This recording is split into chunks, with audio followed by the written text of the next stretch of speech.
الحمدللہ الحمدللہ رب العالمین، الصلاۃ والسلام علی رسولہ الامین وآلہ واصحابہ اجمعین والعاقبۃ للمتقین۔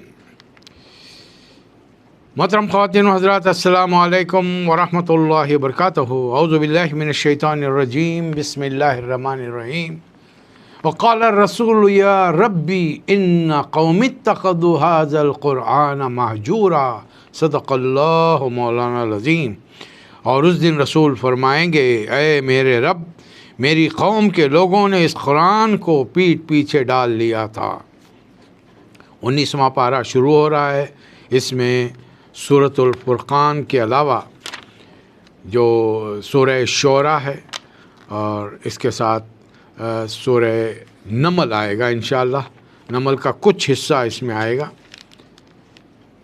تو یہ دو سورہ مکمل ہوں گے، سورہ فرقان اور سورہ فرقان کے علاوہ سورہ شعراء انشاءاللہ۔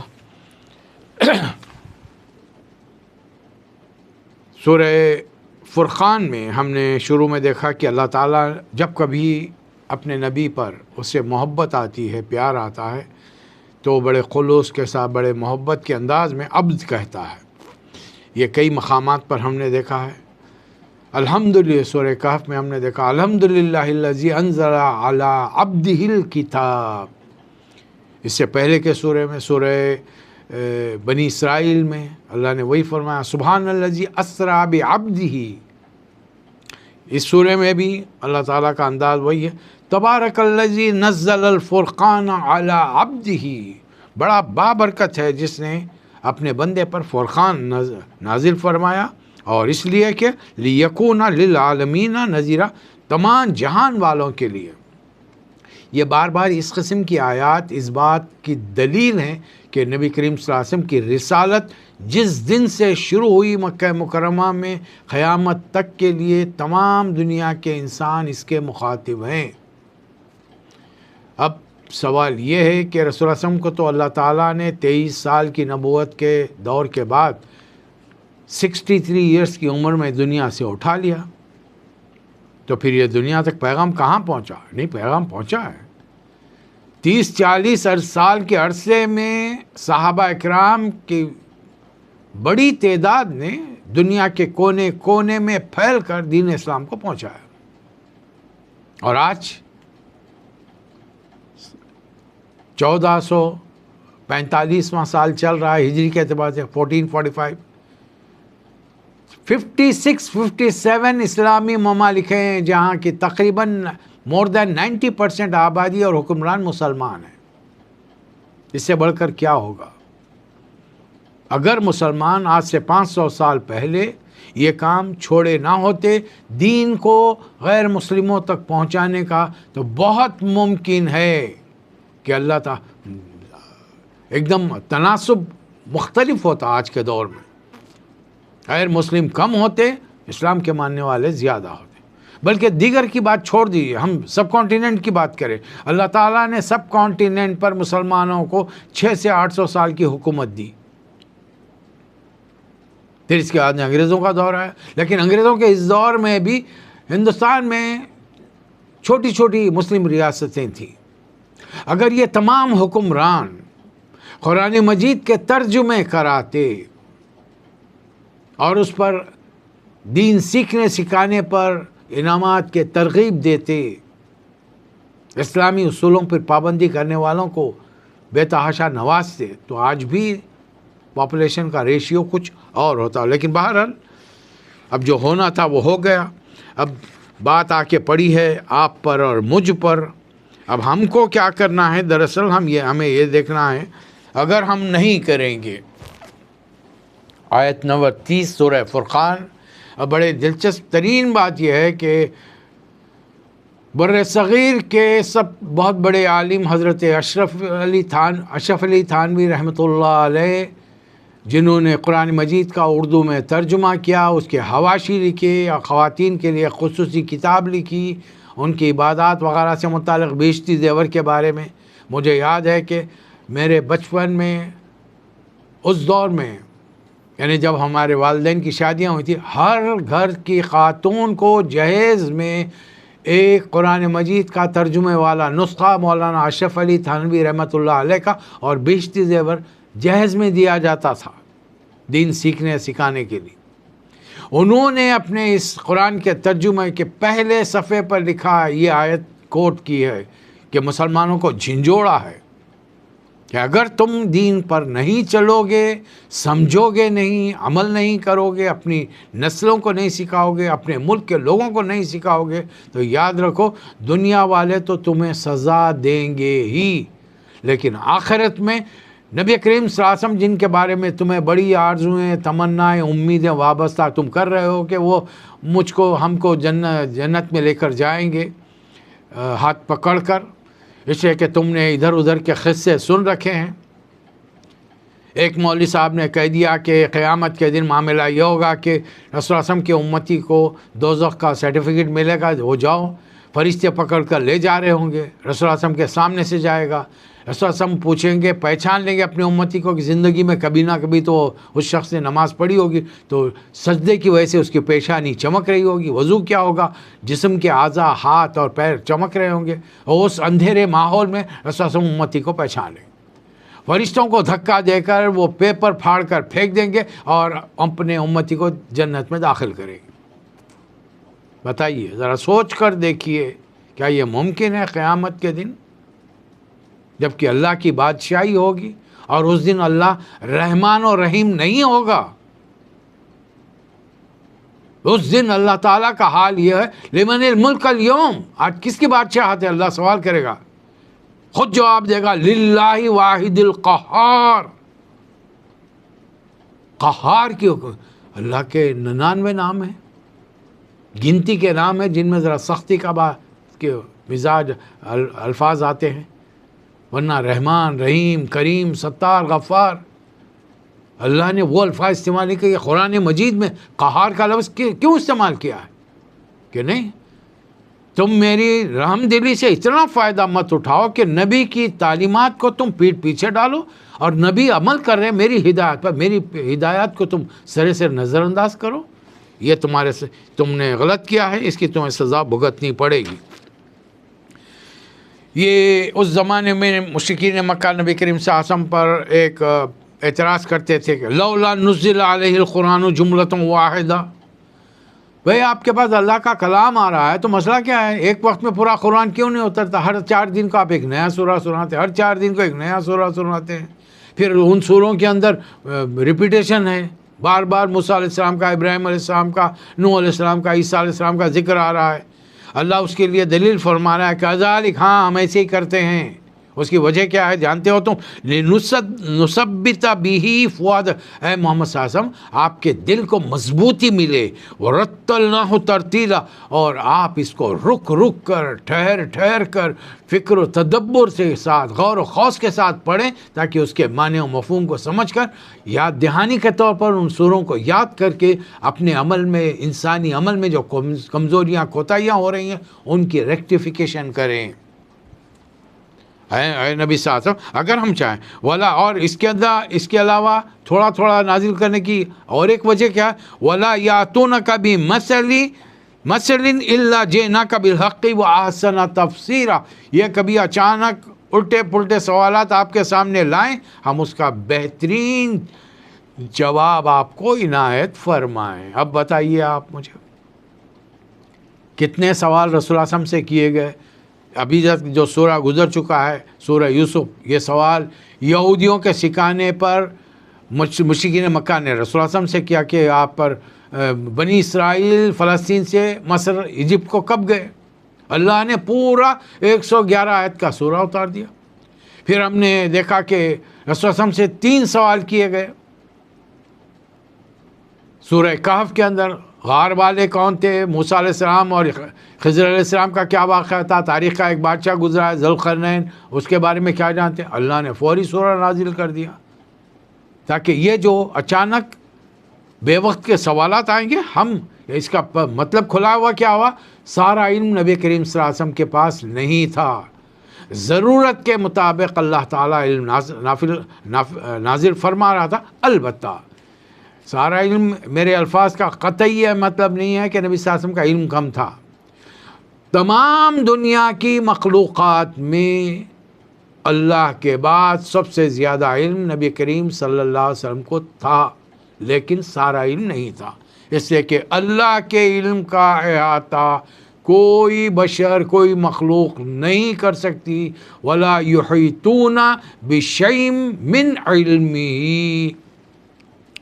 تو یہ قرآن کو آہستہ آہستہ نازل کرنے کی دلیلیں بتا دی.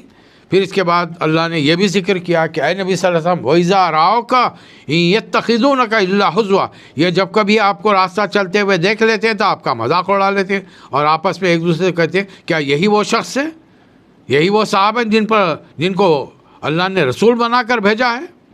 اگر ہم اپنی ہٹ دھرمی پر جمے ہوئے نہیں ہوتے تو یہ تو ہم کو ہمارے معبودوں سے دور یعنی ان پتھر کی مورتیوں میں ان کا ایمان جان بسی ہوئی ہے، یہ ان سے تو ہم کو دور کر دیتے. تو اللہ تعالیٰ اب یہاں ان کے بارے میں فرما رہا ہے تمہارے پاس دلیل کچھ نہیں ہے، لیکن تم نے اپنی خواہش نفس کو اپنا خدا بنایا ہے. ارایتا من اتخذ الہہ ہواہ، کیا آپ نے اس شخص کے حال پر غور کیا جس نے اپنی خواہش نفس کو خدا بنا لیا ہو؟ کیا آپ ایسے شخص کو سیدھے راستے پر لا سکتے ہیں؟ اور آپ کیا سمجھ رہے ہیں یہ اگر کان ہیں ان کے سنتے ہیں، ان کے پاس عقل ہے یہ لکھتے نہیں. انہم الا کالانعام، یہ مویشی ہیں.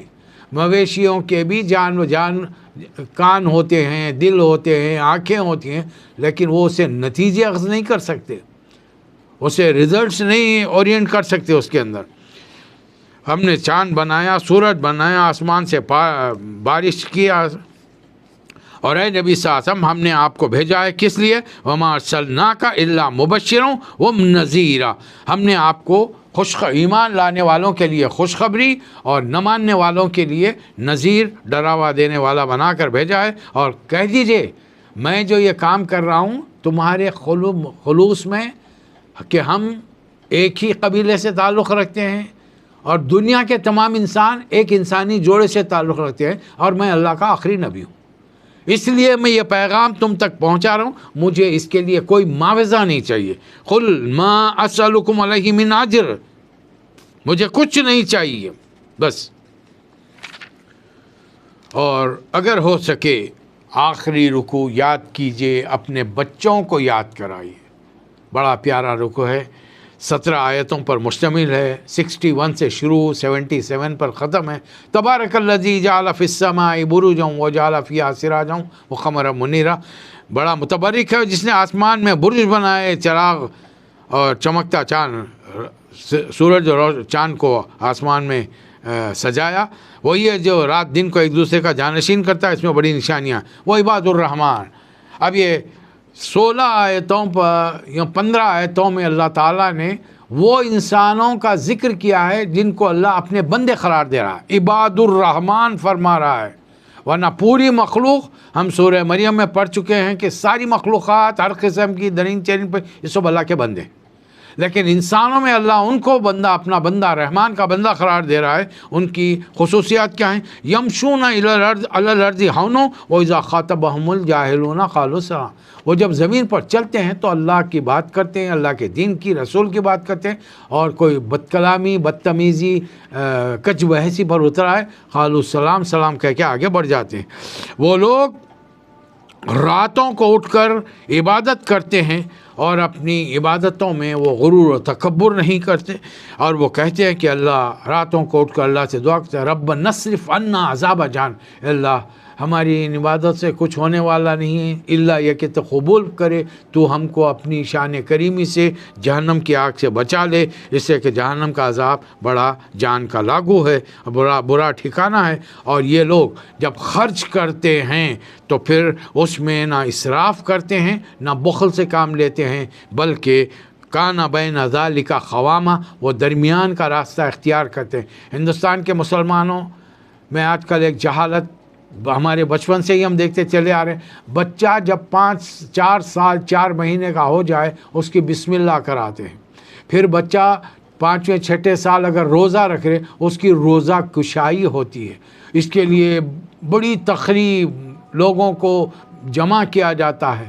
بڑے مزے کی بات یہ ہے اس بچے پر جس پر روزہ ابھی فرض نہیں ہوا تا وقت کہ وہ بالغ نہ ہو، اس کے لیے آپ ایک دھوم دھام کی بڑی دعوت کر کے فضول خرچی کر رہے ہیں۔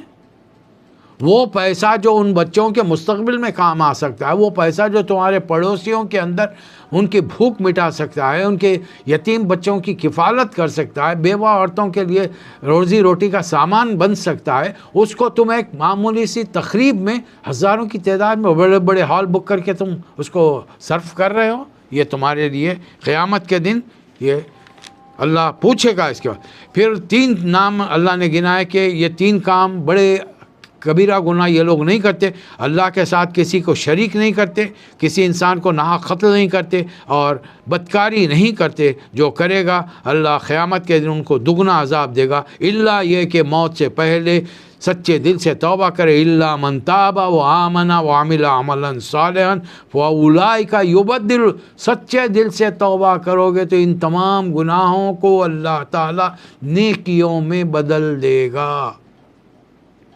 کیا شان ہے ہمارے رب کی۔ اور پھر مومنین کی شان کیا ہے؟ محمد صلی اللہ علیہ وسلم کے ماننے والوں اور اللہ کے بندے جن کو اللہ عباد الرحمن کہہ رہا، والذین لا یشہدون الزور، وہ جھوٹ کے گواہ نہیں دیتے۔ اور آپ کو ہم اچھی طریقے سے جانتے ہیں ہمارے 3 ملکوں کی عدالتوں میں مسلمان کتنے جھوٹے گواہ بن کے پیش ہوتے ہیں صرف چند روپوں کی خاطر، اور اللہ فرمانا کہ مسلمان جھوٹ کی گواہی نہیں دے سکتا۔ اور جب اس کے وَإِذَا مَرُّوا بِاللَّغْوِ مَرُّوا كِرَامًا، لغو کاموں میں وہ اپنا وقت ضائع نہیں کرتے۔ جب اللہ کی آیات سنتے ہیں لم یخروا علیہا صم و عمیانہ، اور وہ اللہ کی آیات سن کر اندھے گور بہرے بن کر نہیں رہ جاتے، اور دن رات دعائیں کرتے ہیں ربنا ھب لنا من ازواجنا وذریاتنا قرۃ اعین واجعلنا للمتقین، دعا کرتے ہیں کہ پروردگار ہماری اولاد کو، ہمارے بچوں کو ہماری آنکھوں کی ٹھنڈک بنا اور ہمیں متقیوں کا امام بنا۔ یعنی وہ لوگ خود دین سیکھ کر دنیا کو دین سکھانے نہیں چلے آتے، جیسا آج مسلمانوں کی ایک بڑی تعداد کرتی ہے۔ گھر میں تبلیغ ہوئی نہیں، گھر میں جوان لڑکیاں آدھے لباس کے اندر گھوم رہی ہیں، بچے جینس جیکٹ کے اندر واہیات قسم کی فلمیں دیکھتے ہوئے، موبائل کے اندر چیزیں دیکھتے ہوئے گھر میں ہیں۔ بیوی کا اپنا حال ہے کہ روزہ نماز سے بے نیاز ہے، اپنے گھر کو، اپنے رشتہ داروں کو، اپنے محلے کو چھوڑ کر تبلیغ کے لیے کہاں جا رہے ہیں بھائی صاحب؟ پتہ چلا ساؤتھ افریقہ جا رہے ہیں، آسٹریلیا جا رہے ہیں۔ گھر میں ہو گئی تبلیغ، 80 کروڑ کے بیچ میں ہندوستان میں تم بیٹھے ہو، ان پر تبلیغ چھوڑ کر تم اپنی جوان شادی شدہ بیوی کو چھوڑ کر 40 دن کے لیے تم جا رہے ہو۔ کہاں اللہ رسول نے حکم دیا ہے تم کو؟ 6 مہینے کے لیے جا رہے ہو، کہاں سے دلیل لائے؟ ٹھوس دلیل ہے کچھ، یا من مانے اپنے من گھڑت قسم کی دلائل ہم اپنے لیے استعمال کر رہے ہیں؟ اللہ فرما رہا ہے کہ نہیں، اس طریقے سے نہیں۔ ایسے لوگوں کے لیے جنت کے باغات ہیں۔ اے نبی صلی اللہ علیہ وسلم اتنا میسیج پہنچانے کے بعد 77 میں صاف کہہ دیا قل ما یعبأ بکم ربی لولا دعاؤکم، میرے رب کو کیا پڑی ہے، اس کو کیا ضرورت ہے اگر تم اسے نہ پکارو، اس کے راستے پہ نہ چلو، میرے طریقے پہ نہ چلو۔ اب اگر تم نے فقط کذبتم، اب تم نے جھٹلا دیا ہے، فسوف یکون لزاما، پھر وہ سزا ملے گی جسے جان چھڑانا مشکل ہو جائے گا۔ یہ سورہ 8ویں نبوت کے سال نازل ہوا۔ میں نے سیرت القرآن اپنی تقاریر کے سلسلے اور اب چھپ کے آنے والی کتاب کے پہلی جلد مکی دور میں اس کو 8ویں نبوت کے 8ویں سال لیا ہے۔ پہلا سورہ، اس سے پہلے والا سورہ لیا اللہ تعالیٰ نے رسول اللہ علیہ وسلم کے ذریعے دنیا والوں کے ایک معجزہ بتایا، چاند ٹکڑے ہو گیا، قیامت کی نشانیاں، اقتربت الساعۃ وانشق القمر۔ اس کے بعد میں نے یہ سورہ لیا۔ وجہ کیا ہے؟ اس کی وجہ میں نے کیا دی تھی؟ اس کی وجہ بڑے سمپل ہے، تم لوگ میٹیریل معجزوں کی طلب کرتے ہو، جیسا رسول اللہ علیہ وسلم یعنی دوسرے نبیوں نے بتایا۔ موسیٰ علیہ السلام نے لاٹھی ڈالی، اژدہا بن گیا، لاٹھی چٹان پہ ماری، 12 چشمے پھوٹ گئے، سمندر پہ ماری، راستہ بن گیا۔ عیسیٰ علیہ السلام نے مٹی کا پرندہ بنایا، اللہ کا نام لیا، اڑنے لگا۔ کوڑی کو ہاتھ لگایا، تندرست ہو گیا۔ پیدائشی نابینا کو ہاتھ لگایا، بینائی آ گئی دیکھنے۔ تم یہ حصی دیکھے جانے والے معجزے مانگتے ہو، جبکہ ہم وہ کتاب ہم نے نازل کی ہے جس کا پریکٹیکل نمونہ تمہارے نبی کی شخصیت میں ہے۔ لَقَدْ كَانَ لَكُمْ فِي رَسُولِ اللَّهِ أُسْوَةٌ حَسَنَةٌ لِمَنْ كَانَ يَرْجُو اللَّهَ وَالْيَوْمَ الْآخِرَ وَذَكَرَ اللَّهَ كَثِيرًا۔ یہ ہے اصلی شان۔ ہم تمہارے اخلاق میں، کردار میں، تمہارے کریکٹر کے اندر انقلاب چاہتے ہیں، تم چیزوں کو بدلوانا چاہتے ہو۔ اچھا مجھے بتائیے، پورے قرآن میں 20 مرتبہ حضرت موسیٰ علیہ السلام کے لاٹھی کے اژدہا بن جانے کا ذکر ہے، آپ کوئی تاریخ کی گواہی دلیل دے کے بتا سکتے ہیں کہ اس اژدہے نے فرعون کے کسی درباری کو ستایا ہو، کاٹا ہو، اسے نگل لیا ہو؟ تو کیا فائدہ ایسے ہتھیار کا جو ہمارے استعمال میں نہیں ہے؟ آج مسلمانوں پر ظلم ہو رہا ہے، ہمارے پاس بھی ایک ہتھیار ہے، 20 غیر مسلم ملکوں میں وہ ہتھیار موجود ہے، صرف ایک مسلم ملک میں موجود ہے، اور وہاں کا سب سے بڑا سپاہی ہمیشہ ایک ہی جملہ کہتا ہے، ہم فلاں کے ساتھ کھڑے ہیں، ہم فلاں کے ساتھ کھڑے۔ ارے بھائی بیٹھ جا، تیرے کھڑے رہنے سے تیرے پیروں میں درد ہوگا، اور یہ خالی کھڑے رہنے سے ورم آ جائے گا۔ تو نماز میں نہیں کھڑا ہے کہ رسول اللہ صلی اللہ علیہ وسلم کی سنت میں پیروں پہ ورم آئے؟ تیرا خالی کھڑے رہنا اتنی شاندار فوج رکھنے کے باوجود کس کام کا؟ وہ ہتھیار کیا کھلونے ہیں؟ تفریح کے لیے بنائے گئے ہیں؟ وہ پٹاخے ہیں؟ اللہ ہی رحم کرے۔ اور ہمارے نبی کا حال یہ ہے، مشرکین تنگ کر رہے ہیں، ستا رہے ہیں آپ کو جادوگر، شاعر کہہ رہے ہیں۔ اللہ تعالیٰ نے شاعروں کے نام سے ہی سورہ اتار دیا۔ موجودہ قرآن میں 26 نمبر کا سورہ شاعروں کو شاعر کہتے ہیں، اس کی جمع شعراء، جمع پلورل پوئٹس۔ یہ اتار کر 30 آیت میں اللہ نے فرمایا لعلک باخع نفسک الا یکونوا مؤمنین۔ اے نبی صلی اللہ علیہ وسلم، کیا آپ اپنی جان گنوا دیں گے؟ رسول اللہ علیہ وسلم کو صدمہ ہے۔ ہم رسول اللہ علیہ وسلم کی بے شمار سنتوں کی بات کرتے ہیں، یہ صدمے والی سنت کیوں نہیں اپناتے تمام دیندار؟ آج سے 25 سال پہلے میں نے ایک آرٹیکل پڑھا تھا، ایک غیر مسلم ملک میں ایک صاحب دیندار چلے گئے، ان کو ان کے خاص دوست سے انہوں نے کہا کہ چلو میں تمہیں خاص بات بتاتا ہوں، لے کر بڑے کئی 100 کلومیٹر کا سفر کر کے ایک ویران علاقے میں پہنچے۔ وہاں جانے کے بعد انڈر گراؤنڈ لے جانے پر پتہ چلا کہ شاندار بلڈنگ ہے، بے شمار نوجوان ہیں، بڑی بڑی داڑیاں ہیں، اور قرآن اور حدیث کا علم حاصل کریں۔ تو پتہ چلا یورپین اس ملک میں مسلمانوں کو ٹرین کیا جا رہا ہے کہ اسلام کا نام لو، لیکن وہ اس کی تعبیر، تشریح، توضیح، ترجمہ بیان کرو جو ہم تم کو سکھا رہے ہیں۔ الحمدللہ آج 20 سال بعد وہ پورے 12-14 سالہ عمر کے علم دین سیکھنے والوں کی نسل کھیپ نکل کر باہر آئی ہے۔ آج آپ کے سامنے ہر کوئی اپنے اپنے علاقے کا مفتی بنا ہوا فتوے دے رہا ہے۔ اب بڑے مزے کی بات ہے کہ ہم جو اسلام پیش کریں دنیا اس سے ڈرتی ہے۔ یہ جو ان کے اپنے پٹھو دین سیکھ کر آئے، ان سے کوئی نہ ڈرتا، ان کے فالوورز لاکھوں میں جا رہے ہیں، ان کو آمدنیاں ہو رہی ہیں، ان کے پاس یورپ کے تمام ممالک کے ویزے لگے ہوئے ہیں، یہ ہر 4 دن کو ملک میں کم رہتے ہیں، باہر کا سفر زیادہ کرتے ہیں۔ ایسے کیسے ہو گیا بھائی؟ یہ دین کا کون سا ورژن ہو گیا؟ یہ دین کا وہ ورژن ہو گیا جو ایک محترمہ نے فرمایا، ہم کو مودودی کا دین نہیں چاہیے، ہم کو دوسرا سمپل اقبال کا دین چاہیے۔ حالانکہ اقبال کی تعلیمات ہی ان مسلمانوں کو جگانے کا سبب بن گئی۔ اندازہ لگائیے کیا باتیں ہو رہی ہیں۔ یہاں پر اللہ تعالیٰ ذکر شروع کر رہا ہے آیت نمبر 11 سے۔ اللہ تعالیٰ نے موسیٰ علیہ السلام کا واقعہ سنایا کہ اور حکم دیا کہ ظالم قوم فرعون کے پاس جاؤ، وہ لوگ مجھ سے ڈرتے نہیں ہیں۔ تو موسیٰ علیہ السلام، یہ ان سے مدین سے واپسی کا موقع ہے، تو موسیٰ علیہ السلام نے فرمایا کہ میں ڈرتا ہوں وہ مجھے جھٹلائیں گے، اور دوسرے ہے کہ وہ یضیق صدری، میرا سینہ بھجتا ہے، ولا ینطلق لسانی فارسل الی ہارون، میری زبان بھی نہیں کھلتی۔ لوگوں نے موسیٰ علیہ السلام کو تو حقلا بنا دیا، نعوذ باللہ من ذالک، ہمارے بڑے بڑے دینداروں نے حقلا بنا دیا۔ آپ کو اندازہ ہے ایک نبی اگر حقلا کر تبلیغ کرے گا، اللہ کے نام سے میں تم کو ڈرا رہا ہوں، یہ جملہ بولے گا، پوری قوم کھلا کر ہنسے گی۔ بھائی میں مانتا ہوں میرے سننے والے تمام نیک متقی پرہیزگار ہیں، فرض کیجئے ایک حقلے سے دوستی کر لیجیے، آپ ہر ایک سے اس سے لڑ جائیں گے اگر وہ آپ کے حقلے دوست کا کوئی مذاق اڑائے گا۔ لیکن اگر وہی دوست آپ کی جس دن آپ کی کسی ایسے رائے سے, ایسی بات سے انکار کر دے, نہیں یہ نہیں ہو سکتا, تم غلط کر رہے ہو, آپ یقین مانیں آپ جلال میں غصے میں آ کر اسے کہیں گے چپ بے حق لے, آپ اس کو روک دیں گے. ہم جب دنیا کے آدمی یہ کر سکتے ہیں, ایک نبی کھڑے رہ کر پوری تبلیغ کی زندگی 25-30 سال وہ تبلیغ کرے گا, ہکلا کے کرے گا, لوگ یہ بات کریں, اصل وجہ سامنے آ رہی. اور کیا جملہ ہے, کہاں سے آ رہے ہیں؟ مدین سے آ رہے ہیں. کیا پر فرما رہے ہیں؟ وَلَا يَنْطَلِقُ لِسَانِي, میری زبان نہیں چلتی. دیہاتوں میں رہنے کی وجہ سے زبان کا اسٹینڈرڈ بگڑ چکا ہے, جو شہر میں نہیں. اچھا, اچانک موسیٰ علیہ السلام نبی بن چکے ہیں, جبکہ ہارون علیہ السلام ابھی نبی نہیں بنے. اللہ سے دعا کریں وجل وزیرا من اہلی ہارون اخی, کہ میرے بھائی کو میرا وزیر بنا دیے, مددگار بنائیے. ابھی اللہ نے بنایا ہے, ابھی ان کو خود ہارون علیہ السلام کو اطلاع نہیں ملی کہ وہ نبی بن چکے ہیں.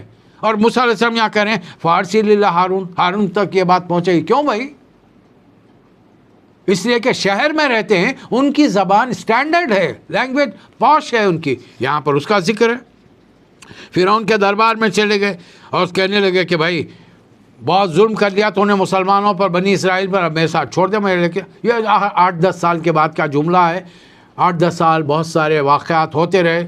جب فرعون کے دربار میں گئے تو اس نے پہلا اپنا احسان, کم ظرف احسان جتاتا ہے. یاد رکھیے, اگر یہ اس ماہ میں آپ کسی کو زکوٰۃ دے رہے, بول کے دیجئے یہ میرے مال پر میری زکوٰۃ بنی ہے, تمہارا قرض ہے, میں ادا کرنا چاہ رہا ہوں. یہ زکوٰۃ بول. اس لیے کہ اب تو حکومتی لیول پر تو زکوٰۃ کا نظام قائم ہے ہی نہیں, سب کانٹیننٹ کی بات کر رہا ہوں. تو پھر بول کے دیجئے, جب بول کے دے تو اسے بتا کے دیجئے.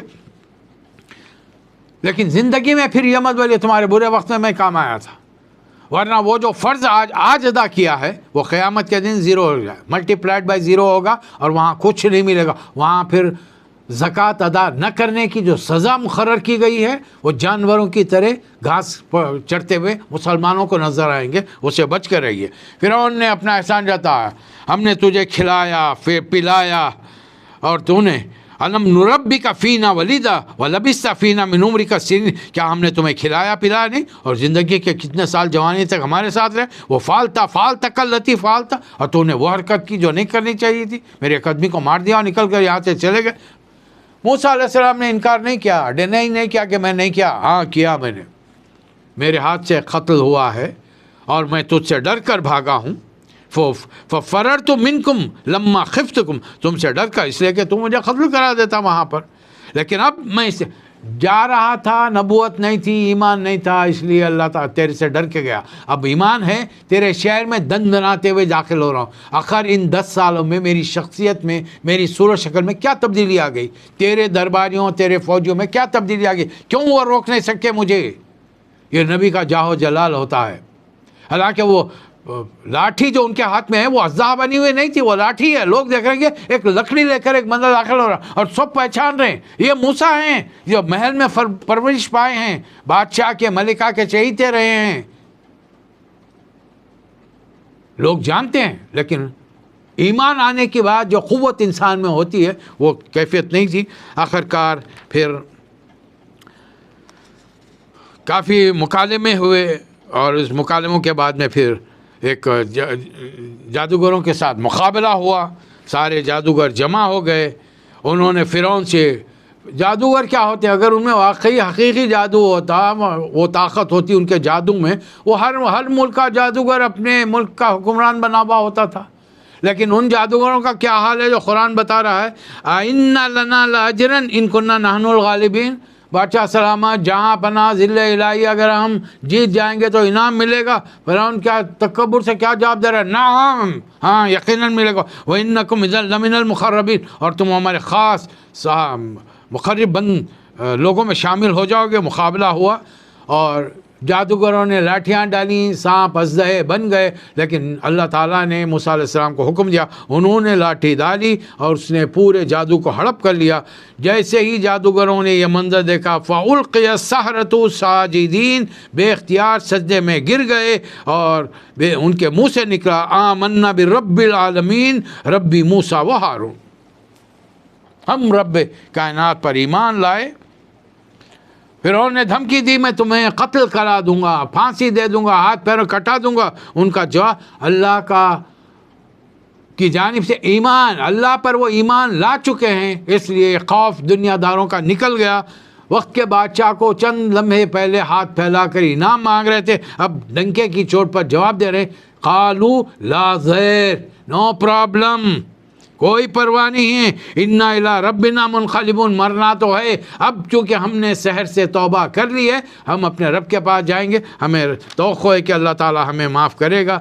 موسیٰ علیہ السلام کو اللہ نے حکم دیا تمام بنی اسرائیل کو لے کر چل پڑو، اور پھر جب سمندر کے قریب پہنچو تو اللہ نے حکم دیا فَأَوْحَيْنَا إِلَىٰ مُوسَىٰ أَنِ اضْرِب بِعَصَاكَ الْبَحْرَ، سمندر پر اپنا عصا مارو، فَانْفَلَقَ فَكَانَ كُلُّ فِرْقٍ كَالطَّوْدِ الْعَظِيمِ، دو بڑے تودوں، پانی کے تودوں کی شکل میں سمندر ٹھہر گیا، بیچ میں سے سوکھا راستہ نکلا وہاں پر۔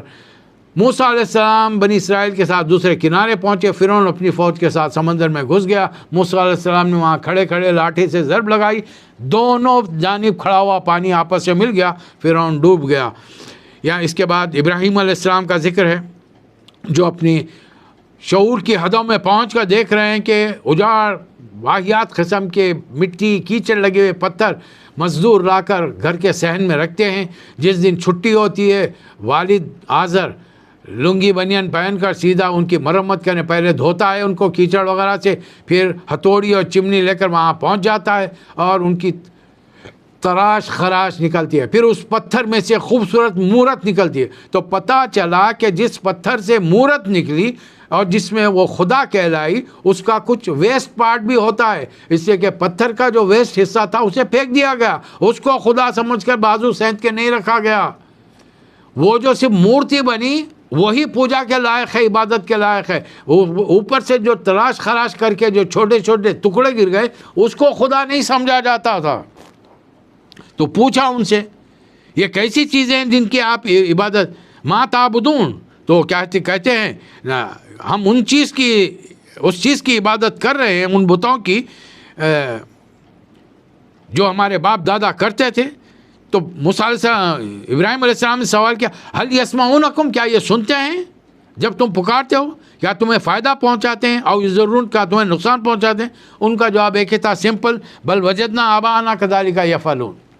آج بھی ہمارے گھروں کے اندر یہی جہالتیں ہیں، پیدائش پر، شادی بیاہ پر، موت مٹی پر، عجیب عجیب رسمیں بنا کر ہزاروں لاکھوں کا صرفہ کر کے ہم سمجھ رہے ہیں یہ دین ہے، یہ ثواب ہے اور اس میں ہم کو اللہ فائدہ دے گا۔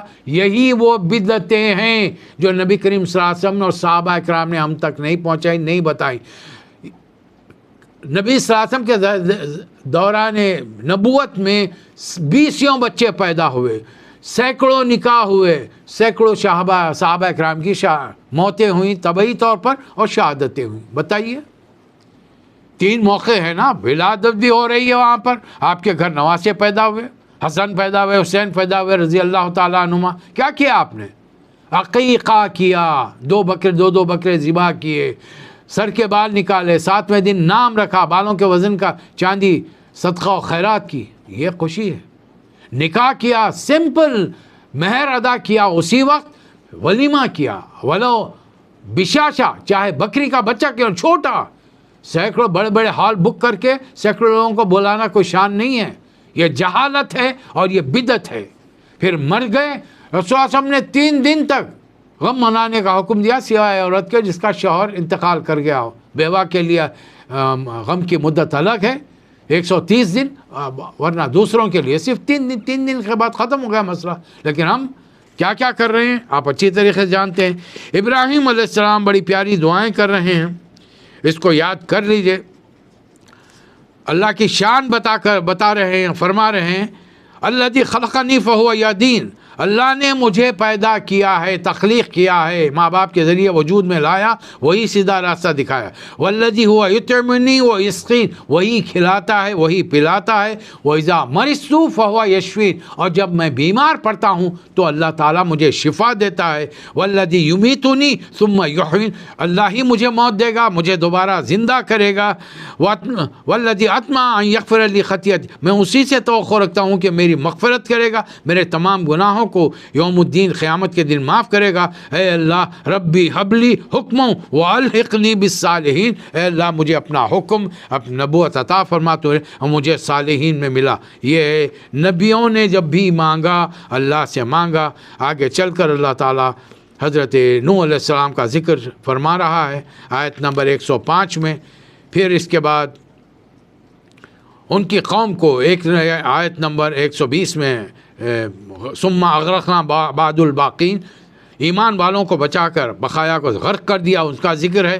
پھر اللہ تعالیٰ آیت نمبر 123 سے کذبت عاد المرسلین، ہم قوم عاد میں ہم نے ہود علیہ السلام کو بھیجا تھا، یہ قوم بھی نہیں مانی. یعنی کئی پیغمبروں کا ذکر ہے، ایک کے بعد دیگرے اللہ تعالیٰ ان قوموں کا ذکر کر رہا ہے. کذبت قوم لوط المرسلین، ان لوط علیہ السلام کی قوم نے بھی اپنے نبی کو جھٹلایا اور ہم نے پتھروں کی بارش کے ذریعے انہیں تباہ کیا.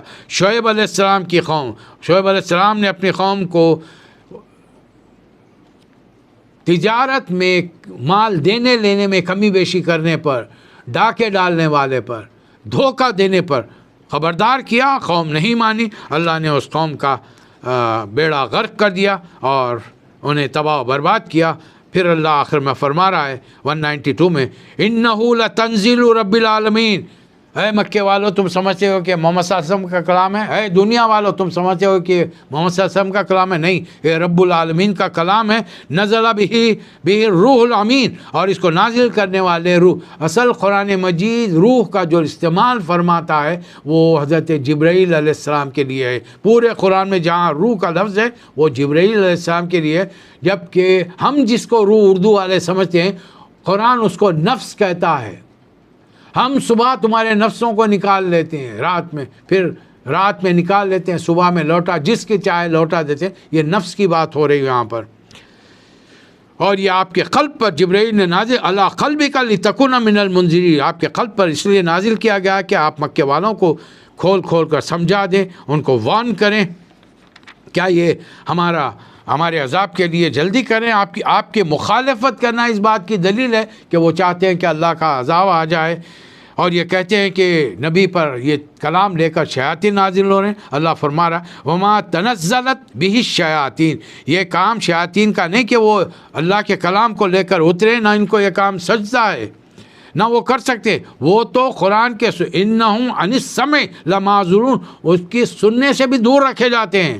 اس لیے اے نبی صلی اللہ علیہ وسلم فلا تدعوا مع اللہ الہا آخر، اللہ کو کے علاوہ کسی دوسرے کو معبود نہ پکاریے. فتکون من المعذبین، کہیں ایسا نہ ہو کہ سزا پانے والوں میں شامل ہو جائیں. وانذر عشیرتک الاقربین، یہ آیت سورہ شعراء کی آیت نمبر 214 میں نے مکے میں لی تھی.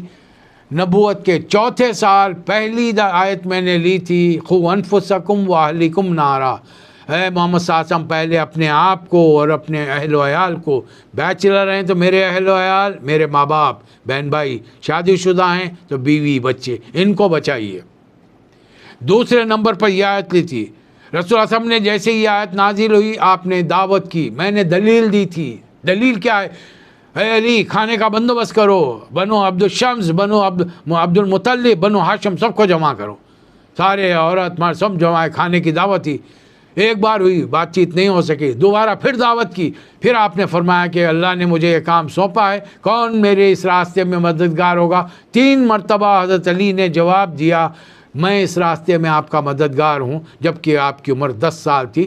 تمام خاندان والے پیچھے ہٹ گئے. یہ وہاں ہے. اور ہم کو بھی ترتیب سے پہلے میں اپنے آپ کو، اپنے گھر والوں کو دوزخ سے بچاؤں، پھر اپنے رشتہ داروں کو خبردار کروں، پھر وہ آیت آئے گی کہ ڈنکے کی چوٹ پر میں اعلان عام کروں گا. اب رہی بات، تم بار بار کہہ رہے ہو کہ محمد صلی اللہ علیہ وسلم یہ جو کلام پیش کر رہے ہیں یہ شاعروں کا کلام ہے، کوئی شاعر آ کے سکھا جاتا ہے، کوئی اہل زبان سکھا جاتا ہے. شاعروں کے بارے میں ایک بات جان لو، وَالشُّعَرَاءُ يَتَّبِعُهُمُ الْغَاوُونَ، شاعروں کے پیچھے تو بہکے ہوئے بھٹکے ہوئے لوگ چلتے ہیں، اس لیے کہ وہ جو دل میں آیا اپنی شاعری کے ساتھ الفاظ کہتے رہتے. الم تری انہم فی وادی، فی کل وادی یہیمون، کیا تم جانتے نہیں کہ وہ ہر وادی میں بھٹکتے پھرتے ہیں؟ اور پھر وَأَنَّهُمْ يَقُولُونَ مَا لَا يَفْعَلُونَ، وہ زبان سے وہ کہتے ہیں جو کرتے نہیں ہیں۔ آئیے ذرا 12 ربیع الاول آنے دیجیے۔ ہمارے ملکوں میں جو شعراء ہوتے ہیں ان میں سے بعض پیتے پلاتے بھی ہیں، لیکن جب 12 ربیع الاول کے میلاد کے جلسے میں انہیں بلایا جائے تو شیروانی پہن کر ٹوپی لگا کر بغیر داڑھی کے آ جاتے ہیں، اور پھر اشعار کیسے سنائیں گے، اے نبی آپ کی محبت میں دن رات درود پڑھتا ہوں، سلام پڑھتا ہوں۔ ارے بھائی، حالانکہ جیسے ہی مشاعرہ ختم ہوگا فیس ملے گی، پینے کے لیے پہنچ جائے گا کم بخت، لیکن یہاں دعوے کیا کر رہا ہے اشعار کے اندر؟ اللہ ان کی حقیقت یہاں بھانڈا پھوڑ رہا ہے۔ انہم یقولون ما لا تفعلون، ما لا یفعلون، لیکن سارے برے نہیں ہوتے، ان میں اچھے بھی ہوتے۔ الا الذین آمنوا وعملوا الصالحات وذکروا اللہ کثیرا، جو لوگ ایمان لائے، نیک عمل کریں، اللہ کو کثرت سے یاد کریں۔ علامہ اقبال ہیں۔ اور اشعار، سارے اشعار برے نہیں ہیں۔ نبی کریم صلی اللہ علیہ وسلم نے فرمایا، قال رسول اللہ صلی اللہ علیہ وسلم ان الشعر الحکمہ، بعض اشعار میں حکمت ہوتی ہے۔ ایک بار صحابہ کے ساتھ بیٹھے ہیں، کسی صحابی نے توحید کا ایک شعر سنا دیا، نبی صلی اللہ علیہ وسلم نے فرمایا کہ اور سنا، یعنی ایک نشست میں تقریباً آپ نے 100 اشعار سنے۔ اچھا، شاعر جو تھا وہ کافر تھا، مشرک تھا، لیکن اس نے توحید کے بڑے پیارے اشعار کہے۔ اشعار کے ختم ہونے کے بعد میں رسول اللہ صلی اللہ علیہ وسلم نے فرمایا کہ اشعار میں اس نے توحید بیان کی ہے، لیکن دل سے مسلمان نہیں ہو سکا، زبان سے کلمہ ادا کر کے مسلمان نہیں ہو سکا۔ اب اس کے بعد میں آ رہا ہے سورۃ النمل، یہ 27 نمبر پر آیا۔ 16 نمبر پر ہم نے سورہ پڑھا سورۃ النحل۔ نحل شہد کی مکھی، نمل چونٹی۔ قرآن کن کن چیزوں کے نام لے کر ٹائٹل دے رہا ہے اپنے سوروں کے، یہ اللہ کی شان ہے۔ جن کے دلوں میں تیڑ ہے وہ لوگ تو کہیں گے ارے یہ کیا ہے یار تمہارے قرآن میں مقدس کی، انہوں مقدس کا ترجمہ ان کے پاس کچھ اور۔ مقدس کے معنی چیزوں کو چومنا، آنکھوں سے لگانا، سر کو لگانا، اوپر سہد کے رکھ دینا۔ ان کے پاس اتنا ہی تصور ہے، بس تقدس وہ یہ سمجھتے ہیں، جبکہ معاملہ اس کے برحق اس کے خلاف ہے۔ اللہ فرما رہا ہے کہ مکھی جیسی، چونٹی جیسی، مکڑی جیسی کوئی مخلوق تو بنا کے بتاؤ تم۔ اچھا، بڑی مخلوقات میں ہو، چلو ہاتھی بناؤ، فیل، گائے بناؤ، بکرا، کہاں سے بناؤ گے تم؟ گائے کو کھلاتے ہو گھاس پھوس، اور کرتے کیا ہو بھائی؟ اس کے جسم میں سے جو چیزیں نکلتی ہیں، گوبر نکلتا ہے کھاتے ہو، پیشاب نکلتا ہے پیتے ہو، خون ہوتا ہے استعمال کرتے ہو، نہیں، پھر دودھ پی لیا، بچے کو پلا دیا۔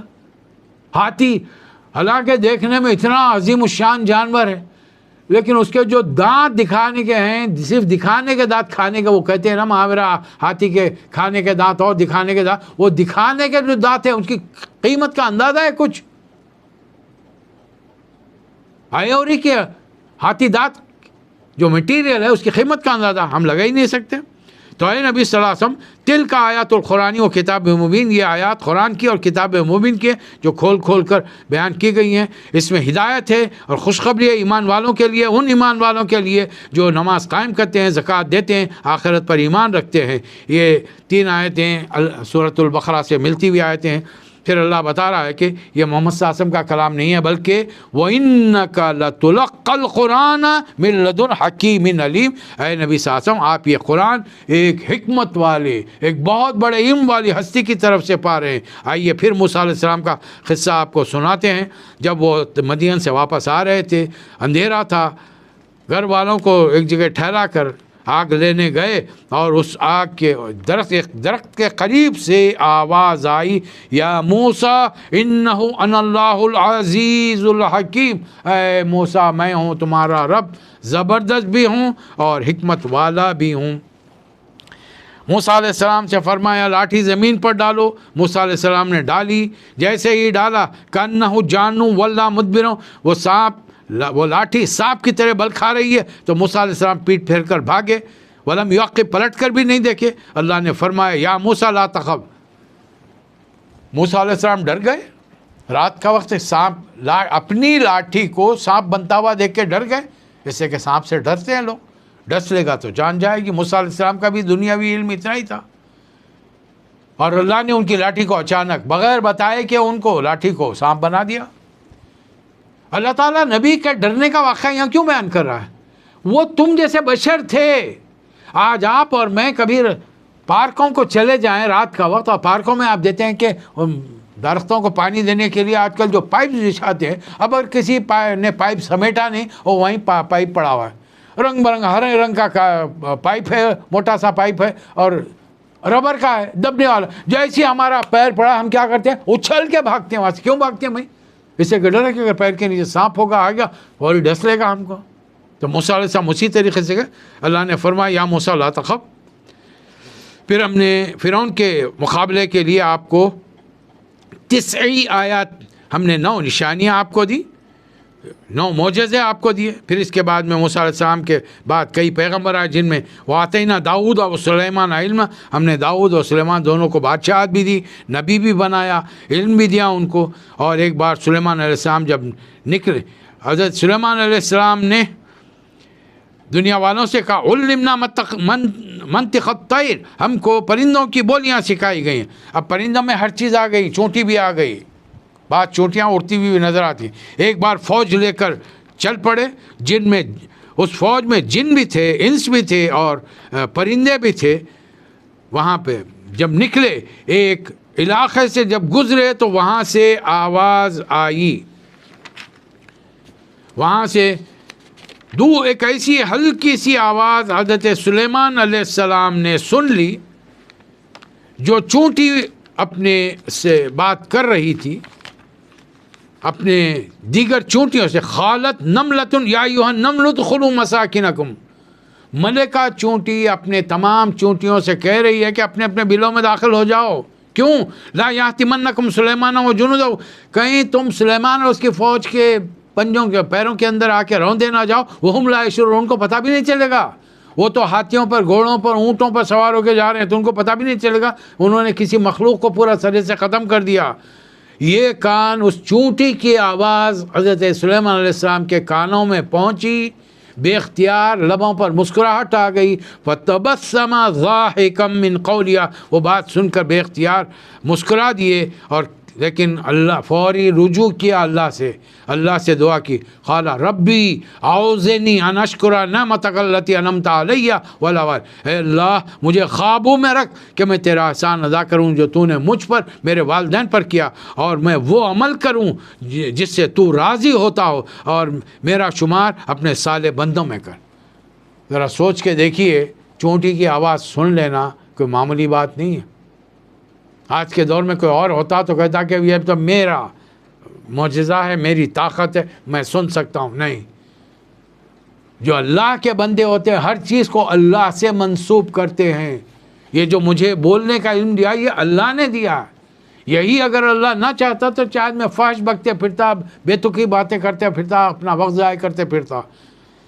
یہاں پر اب ایک دن دربار طلب کیا آپ نے، دربار میں جب بادشاہ طلب کرتا ہے تو ایک ایک درباری کو حاضری دینی پڑتی ہے، اور عقل مند سمجھدار بادشاہ وہی ہوتا ہے جو حاضر دماغ ہوتا ہے، ہر چیز کی نگرانی کرتا ہے، رپورٹ رکھتا ہے۔ سلیمان علیہ السلام نے دربار پر نظر ڈالی تو ایک سیٹ کو خالی دیکھا، فوری پوچھا کہ کیا بات ہے، مالیا لا ارى الحدود، کیا بات ہے میں حدود کو نہیں دیکھ رہا ہوں، ایک پرندے کا نام ہے، وہ اپنی جگہ سے کیوں نہیں آیا؟ فَتَفَقَّدَ الطَّيْرَ، میں اس پرندے کو یہاں موجود نہیں پا رہا ہوں، اس کو کوئی آ کر عذر بتانا پڑے گا کہ دربار حاضری کا حکم ہونے کے باوجود وہ کیوں نہیں آیا، ورنہ ہم اسے ذبح کر دیں گے۔ ابھی چند منٹ گزرے تھے، فوری وہ پرندہ آیا اور آ کر بیٹھ گیا، کہنے لگا فَقَالَ أَحَطْتُ بِمَا لَمْ تُحِطْ بِهِ، میں وہ نیوز لایا ہوں حضرت، آپ پیغمبر ہیں، بادشاہ ہیں، لیکن آپ کو بھی اس کی اطلاع نہیں ہے۔ پرندہ وقت کے نبی سے کہہ رہا ہے میرے پاس وہ خبر ہے جس کی آپ کو خبر نہیں ہے، اور وہ خبر میں کہاں سے، وہ جئتک من سبع بنبأ یقین، بڑی کنفرم نیوز علاقہ سبا سے جو موجودہ یمن ہے وہاں سے لے کر آیا ہوں۔ میں نے وہاں پر ایک عورت کو دیکھا جس کو بہترین دولت سے نوازا گیا تھا، اور اس کا جو شاہی تخت تھا وہ بہت زبردست اور بڑا اعلیٰ قیمت کا تھا، لیکن میں نے دیکھا کہ وہ اور اس کی قوم یسجدون للشمس، وہ سورج کو سجدہ کرتے ہیں اللہ کو چھوڑ کر۔ حضرت سلیمان علیہ السلام نے فوری اس کی بات پر یقین نہیں کیا، فرمایا سننظر صدقت ام کنت من، ابھی ہم تصدیق کر لیتے ہیں کہ تم نے سچ کہا یا جھوٹ۔ اذهب بکتابی، یہ میرا لیٹر لے جاؤ، میرا خط لے جاؤ۔ اور وہ ملکہ جب صبح میں اپنی عبادت کے لیے باہر نکلے تو فوری اس کے سامنے گرا دینا۔ فَأَلْقِيهِ إِلَيْهِمْ ثُمَّ تَوَلَّ عَنْهُمْ، وہاں گرا دو، بازو ہٹ کر دیکھو، فَانْظُرْ مَاذَا يَرْجِعُونَ، اگر وہ لوگ کرتے کیا ہیں۔ اب وہ پرندے نے ویسے ہی کیا، جیسے ہی وہ خط ملکہ کے سامنے گرا فوری کہنے لگی، قالت یا ایھا الملأ انی القی الی کتاب کریم، اے میرے عمرہ، اے میرے وزیرو، اے میرے مشیرو، میرے پاس ایک بڑا معزز خط بھیجا گیا ہے، انہ من سلیمان، یہ سلیمان، وہ جانتے تھے پڑوس کے اندر کس کی حکومت، سلیمان علیہ السلام کی، وانہ بسم اللہ الرحمن الرحیم۔ قرآن مجید میں کتنے سورے ہیں؟ 114۔ کتنے سوروں کے شروع میں بسم اللہ الرحمن الرحیم لکھی گئی ہے؟ 113۔ کون سے سورے کے شروع میں بسم اللہ الرحمن الرحیم نہیں لکھی گئی؟ یہ ہم پڑھ چکے ہیں، یہ ہے سورہ توبہ۔ اللہ نے وہ کمی سورہ نمل کی اس آیت میں لا کر پوری کر دی۔ اس میں 2 مرتبہ شروع میں بھی بسم اللہ لکھا گیا اور یہاں بھی بسم اللہ لکھا گیا۔ یہ ہے آیت نمبر 30، انہ بسم اللہ الرحمن الرحیم۔ اور وقت کے نبی کے پاس اگر حکومت ہو اور دنیا میں کہیں شرک ہو رہا ہو تو وہ کیا کرتا ہے؟ اللہ تعالیٰ نے اس کا طریقہ یہاں بتا دیا، اللہ تعالی علیہ واتونی مسلمین۔ 5 لفظوں میں ایک دھمکی آمیز پیغام دیا گیا کہ فرما بردار بن کر میرے پاس حاضر ہو جاؤ، نو آپشن، اسلام لانا پڑے گا، دیٹس آل، کوئی تم سے کمپرومائز نہیں ہوگا ہمارا۔ آج ہم اس ملک پوزیشن میں نہیں ہیں اس سے کہ ہمارے پاس وہ ہتھیار نہیں ہے، وہ ساز و سامان نہیں ہے۔ ساز و سامان اگر ہے تو غیروں کا بخشا ہوا ہے، ان کا ریجیکٹڈ مال، ان کا آؤٹ ڈیٹڈ مال ہم کو بیچتے ہیں، اور ہم سارے کے سارے نالائق بڑی خوشی خوشی بلینز ٹریلینز ڈالر خرچ کر کے ان سے خریدتے ہیں۔ یہ نہیں سمجھتے وہ جو ہم کو ماڈل دے رہے ہیں وہ آؤٹ ڈیٹڈ ہو چکا ہے، اور ان کے پاس اس سے زیادہ ٹیکنالوجیکل نیا ہتھیار بن چکا ہے، بس اتنا ہی فرق ہے۔ تو یہ جس کو نبوت اور بادشاہت ملے گی وہ یہ کام کرے گا، اللہ تعالی علیہ واتونی مسلمین، اللہ کے فرما بردار بن کر میرے پاس آ جاؤ۔ اب وہ ملکہ کتنی سمجھدار ہے، دیکھیے، اپنے بڑے بڑے درباریوں سے، فوجیوں سے، سپہ سالار سے پوچھ رہی، یا ایھا الملأ افتونی فی امری ما کنت خاطئۃ امرا حتی تشہدون، اے میرے لوگوں، میرے سرداروں، میرے وزیروں، مجھے مشورہ دو، آج تک میں نے کوئی کام تمہارے بغیر مشورے کے نہیں کیا۔ مزے کی بھی بات یہ ہے کہ یہ بنی اسرائیل کے ایک پیغمبر کا ذکر ہے اور وہاں مشورے کی بات ہے۔ آج مسلمان ذمہ داران مشورہ کرنا عیب کی بات سمجھتے ہیں، اور ہر بات میں ان کا ایک ہی استدلال ہوتا، میں ہوں نا، ارے تو ہے کیا، تیرا علم کیا ہے، تیری حقیقت کیا ہے؟ بے نامی کی موت یہ جملے بولنے والا مرا ہے اپنے ملک میں، 2 گز زمین قبر کے لیے اسے نہیں مل سکی۔ ایک زبردست ملک کا، ایک ایٹامک پاور والے ملک کا کمانڈر ہونے کے باوجود گھٹنے اتنی جلدی ٹیک دیے کہ پورے ملک کو غلام بنا دیا۔ اللہ پر بھروسے سے زیادہ اس کو دوسروں پر بھروسہ تھا۔ یہاں پر اللہ بتا رہا ہے جب کبھی ایسی طاقت میسر ہو اس طریقے کا میسج دینا، اور ہمیں اگر ایسا معاملہ نہ ہو تو پھر مشورہ کرنا۔ اب دیکھیے مشورہ دینے والے کمانڈر، ملکہ عورت ہے، اس کے پاس فوج ہے، فوج کا سپہ سالار کیا نہیں کر سکتا بھائی؟ ہمارے ملکوں میں تو، ہمارے 2 پڑوسی ملکوں میں تو کچھ بھی کر سکتا انہیں، کمانڈر ان چیف کچھ بھی کر سکتا، ملک کی دھجیاں اڑا سکتا، ملک کے عوام کو پکڑ کے بیچ سکتا، ان کے فروخت کی، ان کی رقم سے اپنی زندگی بنا سکتا۔ یہ تو کر سکتے ہمارے لوگ، اس سے کہ آج بھی ہمارے ہاں میر صادق، میر جعفروں کی کمی نہیں ہے۔ ایک فوجی کا جواب کیا ہوتا ہے؟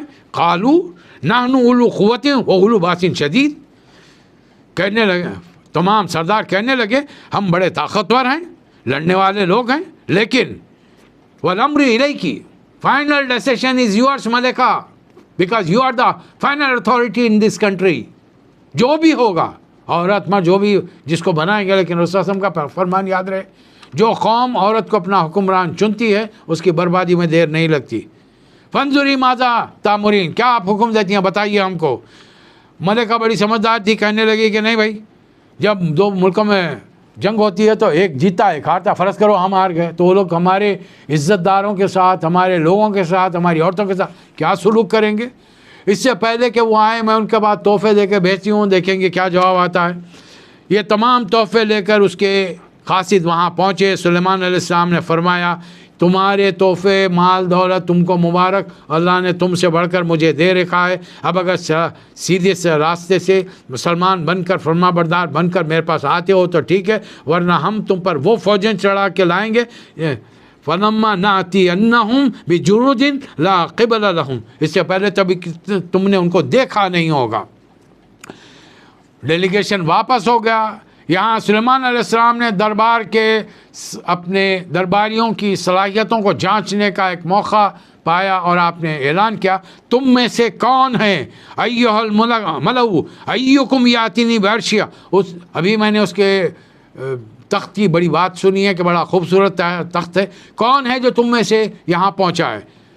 سلیمان علیہ السلام کے دربار میں جن بھی تھے، عفریت من الجن، ایک جن جو عفریت جس کا نام بتایا گیا، اس نے کہا کہ انا آتیک بہ قبل ان تقوم من مقامی، آپ ابھی دربار ختم کرنے سے پہلے جب آپ اٹھ کے کھڑے رہیں گے اتنی دیر میں یمن جا کر آپ کا یہ تخت لا کر آپ کو دے دوں گا، اس لیے کہ میں انی علیہ لقوی امین، میں طاقتور بھی ہوں، میں امانت دار بھی ہوں۔ لیکن قال الذی عندہ علم من الکتاب، سلیمان علیہ السلام کے ایک درباری جن کے بارے میں روایت میں آتا ہے کہ وزیر تھے، وزیر آصف برقیہ نام تھا، آصف برقیہ نام تھا، وہ جن کو کتاب کا ایک خصوصی علم ملا ہوا تھا، انہوں نے کہا کہ انا آتیک بہ قبل ان یرتد الیک طرف، اس سے پہلے کہ آپ کی پلک جھپکے میں اس چیز کو یہاں پہنچا سکتا ہوں۔ اور واقعی سلیمان علیہ السلام کی ابھی پلک جھپک کے کھلی نہیں، تخت ان کے سامنے رکھا ہوا تھا۔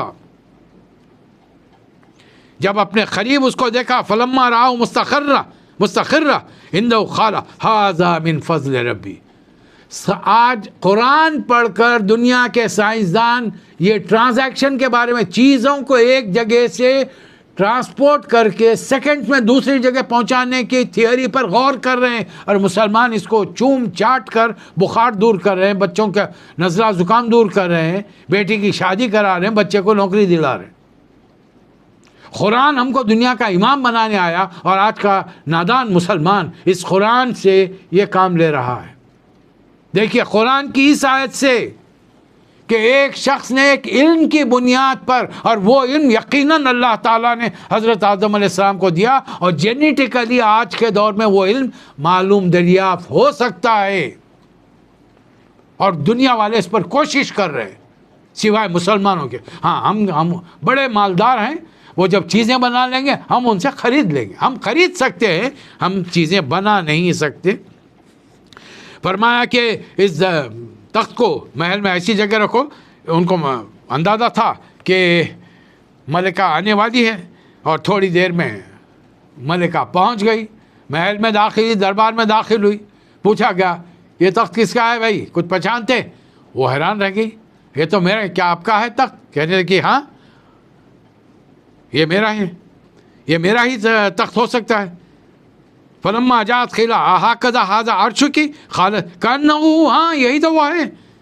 لیکن وہ ملکہ بڑی سمجھدار تھی، کہنے لگی وَأُوتِینَا الْعِلْمَ مِنْ قَبْلِھَا وَكُنَّا مُسْلِمِینَ، ہم کو ان تمام چیزوں کے بارے میں تفصیلات ہیں، یعنی اس نے خالی خط بھیج کر خاموش نہیں رہ گئی، اپنی فوج کے بلبوتے پر اس نے غرور و تکبر نہیں کیا، اس نے انکوائری کی، معلومات حاصل کی سلیمان علیہ السلام ان کی حکومت کے بارے میں، تب جب اسے تمام تفصیلات ملی وہ صاف اقرار کرے وَكُنَّا مُسْلِمِینَ، ہم فرما بردار بن کر آپ کے پاس آئے ہیں۔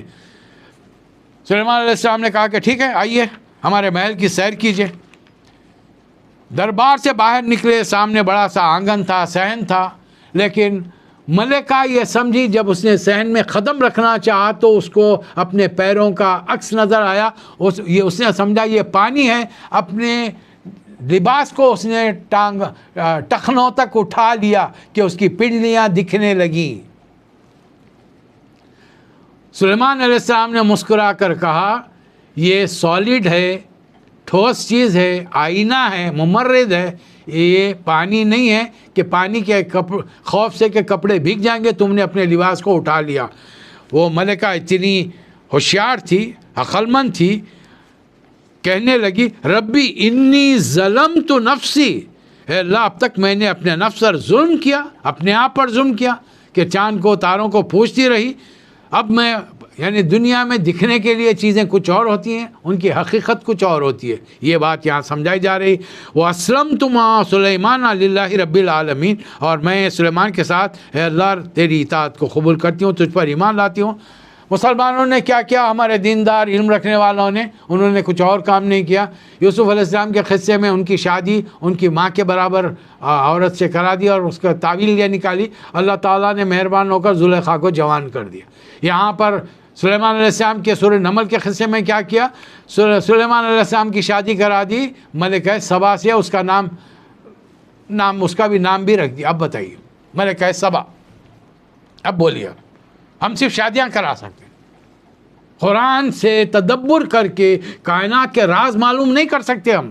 ہمارے علماء، ہمارے سائنٹسٹ، ہمارے سائنس سے دلچسپی رکھنے والے نوجوان آج ان چیزوں کی طرف توجہ ہی نہیں ہے۔ گزشتہ 500 سال سے جو جہالت مسلمانوں پر طاری ہوئی ہے، ابھی وہ ہٹنے کا نام نہیں لے رہے، اور یہ قوم اور پٹے گی اور پٹے گی، اور عذاب آئیں گے، اور عذاب آئیں گے۔ اسے کہ علامہ اقبال نے بہت پہلے کہا تھا، یہ مسلمان جب تک خوب پٹیں گے نہیں، اس تک اتنا ہی یہ ابھرے گا جتنا ہی دباؤ۔ اسلام کی فطرت میں قدرت نے لچک دی ہے، اسلام کی فطرت میں قدرت نے لچک دی ہے، اتنا ہی یہ ابھرے گا جتنا ہی دباؤ گے۔ جس جگہ کے مسلمان خوب کھائیں گے جوتے، مار پیٹ پڑے گی، گھروں سے ملکوں سے نکالے جائیں گے یا جیلوں کے اندر سینٹرز کے اندر بند کیا جائیں گے، تب ان کے پاس دیکھ لیجئے چند سال پہلے واقعہ ہوا، NRC NCA کیا کیا نکلا اس کے بارے میں۔ مرد باہر نکلے، شاہین باغ میں کون تھی؟ ہماری مائیں، ہماری بہنیں، ہماری بیٹیاں۔ مرد تیار ہی نہیں، مصروف ہیں، موبائل میں مصروف ہیں، یا نوکری کر رہے، دکانداری میں مصروف ہیں، اس کے اندر اپنا وقت ضائع کریں۔ اس کے بعد حضرت آیت نمبر 45 سے شروع ہو رہا ہے، وَلَقَدْ أَرْسَلْنَا إِلَىٰ ثَمُودَ أَخَاهُمْ صَالِحًا، ہم نے سمود کے علاقے میں صالح علیہ السلام کو بھیجا۔ پھر لوط علیہ السلام کا ذکر ہے، انہوں نے اپنی قوم سے کہا کہ تم مردوں کو چھوڑ کر، عورتوں کو چھوڑ کر مردوں سے خواہش نفس پوری کرتے ہو، دنیا کی بدترین قوم ہو۔ تو قوم نے کیا جواب دیا؟ اخرجوا آل لوط من قریتکم، یہ جو آج NRC NCA کی بات ہو رہی ہے ہم کو ملک سے نکالنے کی، جب کبھی نیک بات کی جائے گی، سمجھائی جائے گی، لوگ ہم کو اپنے ملک سے نکالنے کے لیے سوچیں گے۔ آج ہم تبلیغ تو نہیں کر رہے ہیں، لیکن اس کے باوجود، اس سے پہلے کہ ہم تبلیغ کریں، انہیں ڈر ہے کہ یہ تبلیغ کریں گے، ان کے کیریکٹر کو، اخلاق کو دیکھ کر ایک بڑی تعداد اس ملک کے انسانوں کی اسلام قبول کر لے گی، تو وہ وقت آنے سے پہلے وہ چاہتے کہ ہم کو بڑے بڑے کیمپوں کے اندر بند کر دیا جائے، اس لیے ان کو یہاں سے نکالو۔ لوط علیہ السلام کے زمانے میں بھی یہی معاملہ ہوا، تو اللہ نے اس قوم کو وَأَمْطَرْنَا عَلَيْهِمْ مَطَرًا فَسَاءَ مَطَرُ الْمُنذِرِينَ، ہم نے ان پر پتھروں کی بارش کی اور اس قوم کو ہم نے تباہ و برباد کر دیا۔ اللہ تعالی ہم سب کو توفیق عطا فرمائے۔ وَآخِرُ الدَّعْوَانَا أَنِ الْحَمْدُ لِلَّهِ رَبِّ الْعَالَمِينَ۔